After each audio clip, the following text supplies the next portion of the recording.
O mga kasama, bago tayo magsimula ng camping dito sa malaking lupa ng paaralan nito, dapat siguraduhin nating malinis ang paligid. Ang pag-aalaga sa kalikasan ay importante para sa kahit walang parke. Tama ka, Megan. Kahit walang parke o dalang gamit, importante pa rin na huwag mag-iwan ng basura. Ang kalinisan ng paligid ay nagpapakita ng respeto sa kalikasan.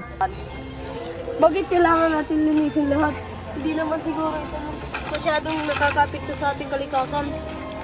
Kahit walang parke, mahalaga pa rin ang bawat takbang natin sa pag-aalaga ng kalikasan. Kung magiging responsable tayo, makakatulong tayo sa pag-aalaga sa kalikasan. Tama, ang bawat maliit na aksyon tulad ng pagtatapon ng basura sa tamang lugar ay mahalaga.